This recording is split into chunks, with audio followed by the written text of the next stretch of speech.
नमस्कार दोस्तों, मेरा नाम है योगेश शर्मा। आज मैं आप लोगों को बहुत ही इंपॉर्टेंट चीज़ बताने जा रहा हूँ, वो है entity framework code first approach.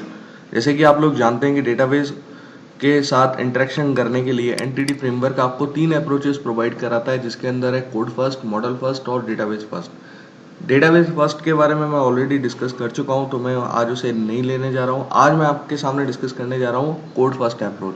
काफ़ी इंपॉर्टेंट अप्रोच है और काफ़ी लोग इसे यूज़ भी लेते हैं। कोड फर्स्ट अप्रोच का मतलब क्या है, पहले अपन इसे इस डायग्राम से भी समझ सकते हैं।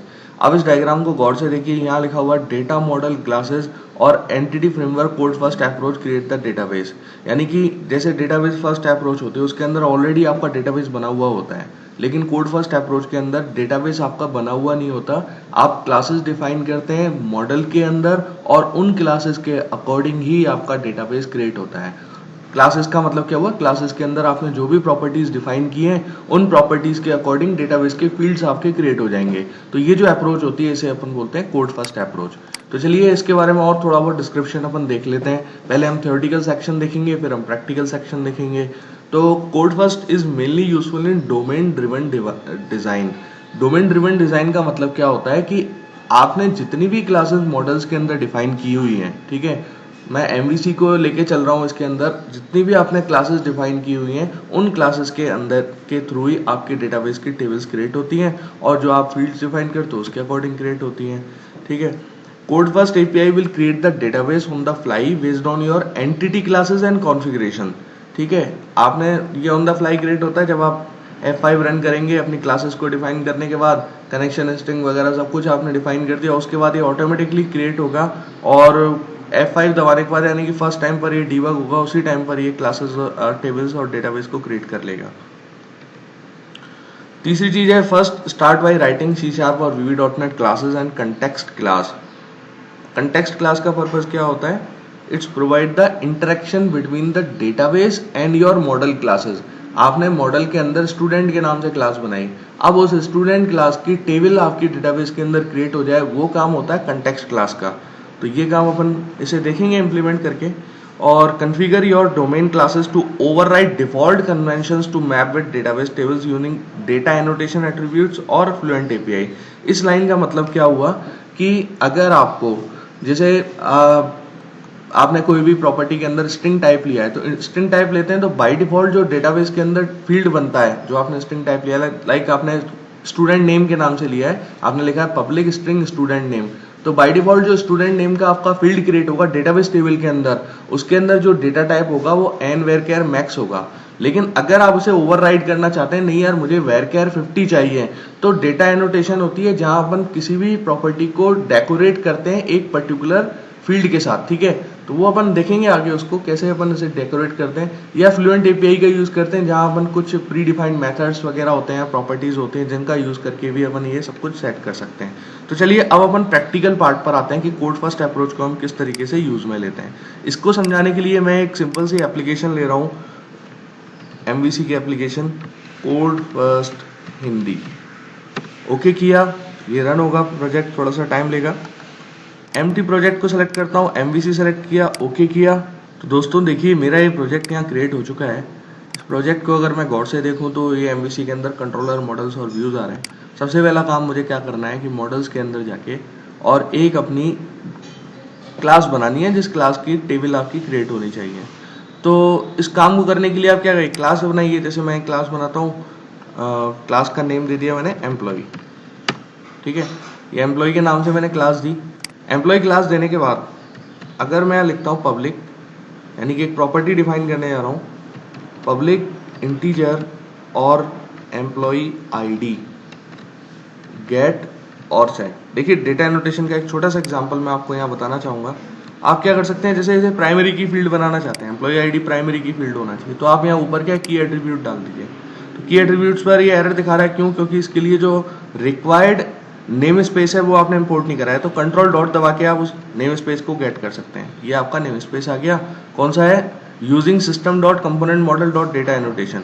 तो ये आपका एम्प्लॉय आईडी के नाम से एक फील्ड वहाँ क्रिएट होगा। इसके बाद मैं और भी प्रॉपर्टी डिफाइन करना चाहता हूँ तो वो भी मैं कर सकता हूँ। ईएमपी नेम आपने यहाँ डिफाइन किया, गेट सेट इनको कॉल किया। गेट सेट का मतलब क्या होता है, प्रॉपर्टी को सेट करने और उसको वैल्यू को गेट करने के लिए यूज में लेते हैं। ये आपने यहाँ सेट कर दिया। फिर इसके बाद एक प्रॉपर्टी और मुझे लेनी है एड्रेस के नाम से, ये मैंने एड्रेस के नाम से लिया। ये दो प्रॉपर्टी यहाँ सेट कर दी। तो कहने का मतलब अभी बहुत सिंपल सा एग्जांपल लेने जा रहे हैं, तो सिर्फ तीन प्रॉपर्टीज को मैं डिफाइन कर रहा हूँ। अब इसके बाद जो सबसे इंपॉर्टेंट चीज है वो है कंटेक्स्ट क्लास। कंटेक्स्ट क्लास का मतलब क्या होता है कि अगर आप इस मॉडल क्लास की रेफरेंस डेटाबेस के अंदर लेना चाह रहे हैं या फिर बोलें कि इस मॉडल क्लास की टेबल आपकी वहाँ क्रिएट होनी चाहिए, तो उसके लिए आप कंटेक्स्ट क्लास का यूज करते हैं। तो वो क्लास हम कैसे क्रिएट करेंगे, आप क्या करें, क्लास को यहाँ सेलेक्ट करें, इसका नेम कोई भी रखते हैं, मैं यहाँ एग्जांपल के तौर पे लिख देता हूँ डेटा कंटेक्स्ट।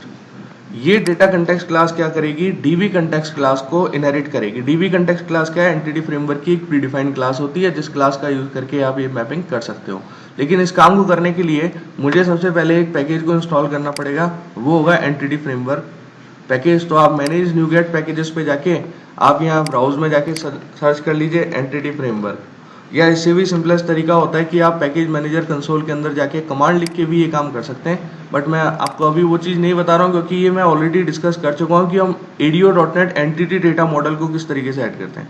अगर आपने वो नहीं देखा तो प्लीज़ मेरे उस वीडियो को जाके देखें, उसके बाद पता चल पाएगा कि एंटिटी फ्रेमवर्क ADO.NET को हम किस तरीके से यूज में लेंगे। तो ये थोड़ा सा टाइम लेगा इंस्टॉलेशन में। चलिए हो चुका है फ्रेमवर्क जो आपका इंस्टॉल हुआ है एंटिटी फ्रेमवर्क का, वो है 6.1.3। ये हो गया इंस्टॉल। इंस्टॉल होने के बाद जब आपका ये सक्सेसफुली इंस्टॉल हो जाता है तब आप डीबी कंटेक्स्ट क्लास को इनहेरिट कीजिए।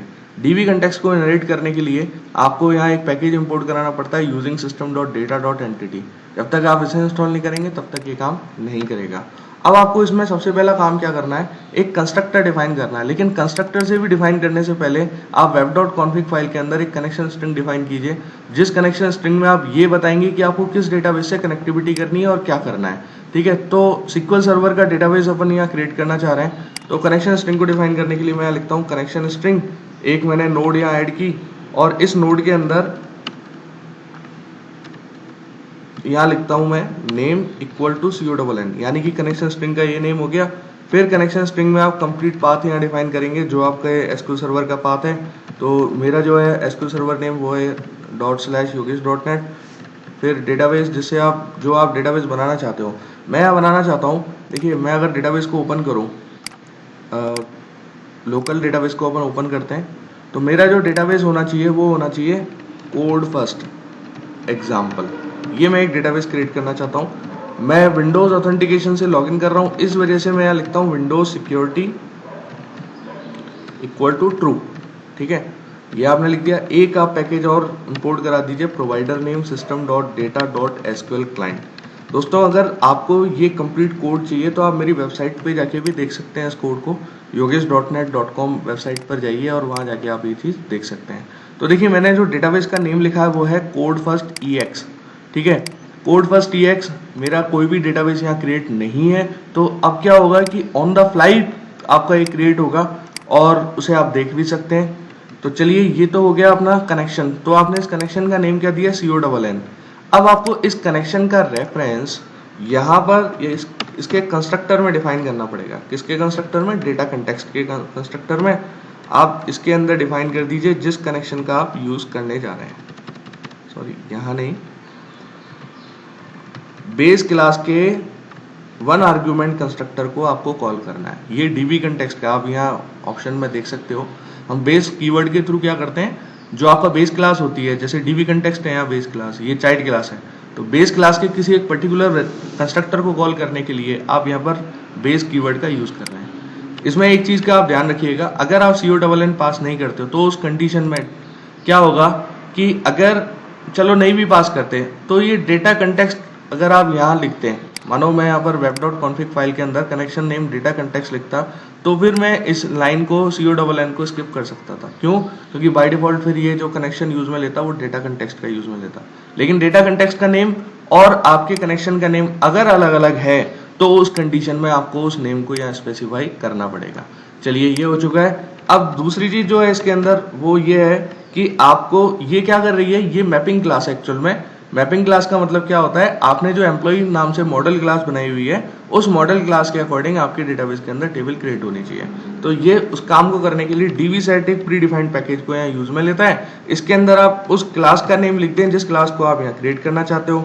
अच्छा, जो क्लास का नेम होगा या जो प्रॉपर्टी होगी वो प्लूरल फॉर्म में होती है, ठीक है ना। प्लूरल फॉर्म में क्यों, क्योंकि ये डीवी कंटेक्स्ट इसे यूज में लेता है। बाय डिफॉल्ट ये कन्वेंशंस है, ठीक है, आपको लिखने चाहिए, क्योंकि अगर आप डेटाबेस फर्स्ट या मॉडल फर्स्ट अप्रोच का यूज करते हैं तो आप देखेंगे कि वहाँ प्लूरल फॉर्म का ही यूज होता है। तो ये आपने डिफाइन कर दिया। चलिए ये भी काम हो गया अपना। अब अगर इस प्रोजेक्ट को मैं रन कराता हूँ तो देखें कि क्या अपना कोड जनरेट होता है या अपन जो चाहते हैं वो क्या चीज़ जनरेट होती है। लेकिन इस काम को करने से पहले भी आप एक कंट्रोलर और व्यू तो बना लीजिए। तो एक कंट्रोलर ऐड किया, कंट्रोलर का नेम मैं एम्प्टी कंट्रोलर लेता हूँ और उस कंट्रोलर का नेम मैंने होम दे दिया यहाँ पर, ठीक है। होम दे दिया। होम देने के बाद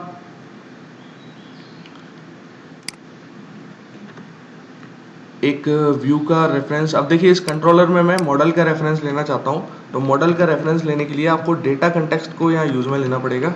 डेटा कंट्रोल मॉडल्स फोल्डर में, तो यहाँ रेफरेंस लेने के पैकेज को इंपोर्ट कराइए। न्यू कौन सा पैकेज, जो आपका रेफरेंस है। तो ये मेरा यहाँ कोड फर्स्ट हिंदी है, प्रोजेक्ट नेम हो गया, मॉडल्स फोल्डर नेम हो गया। तो ये डीबी मैंने एक वो बना दिया इसका। और यहाँ मैं क्या लिखता हूँ, dB dot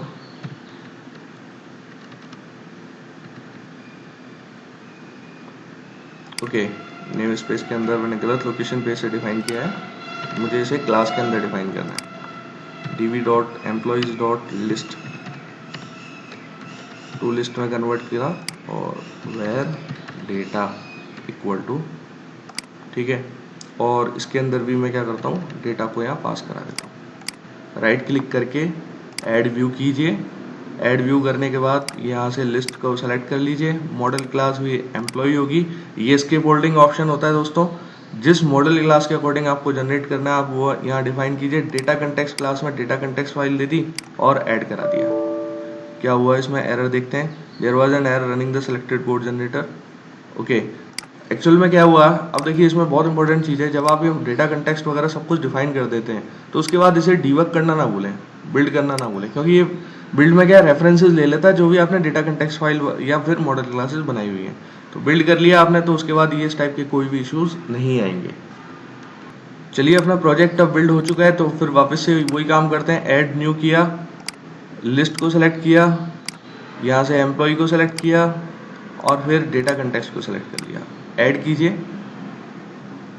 home controller name देने का रीज़न ये होता है क्योंकि इसकी रूट कॉन्फ़िग फाइल के अंदर जो बाय डिफ़ॉल्ट एंट्री होती है वो आपके होम कंट्रोलर और इंडेक्स सेक्शन की होती है। तो चलिए इस प्रोग्राम को रन कराते हैं और देखते हैं कि क्या अपना प्रोजेक्ट क्रिएट होता है और डेटाबेस क्रिएट होता है। दोस्तों देखिए आपके सामने जो आउटपुट है उस आउटपुट में आप देख रहे हैं EMP नेम आ रहा है और एड्रेस आ रहा है, ठीक है, ये फैच करके ला रहा है। लेकिन अब अगर मैं डेटाबेस को देखना चाहूँ तो डेटाबेस को जाके रिफ्रेश करता हूँ और आप यहाँ देखिए कोड फर्स्ट EX के नाम से आपका यहाँ एक डेटाबेस क्रिएट हो गया, जिसके अंदर आपकी दो टेबलें क्रिएट हुई हैं, एक तो माइग्रेशन हिस्ट्री टेबल और एक एम्प्लॉइज टेबल, ठीक है। माइग्रेशन हिस्ट्री टेबल क्या होती है, कोड माइग्रेशन के अंदर अपन समझेंगे। लेकिन अगर आप इस एम्प्लॉय टेबल को देखेंगे तो एम्प्लॉय टेबल के अंदर देखिए EMP ID आपका प्राइमरी की फील्ड बन चुका है। क्यों बना है, क्योंकि आपने जब ये मॉडल क्लास डिफाइन की थी एम्प्लॉय के लिए तो आपने यहाँ की एट्रीब्यूट से डेकोरेट किया था, यानी कि डेटा एनोटेशन का यूज किया था, तो ये प्राइमरी की फील्ड बन गया।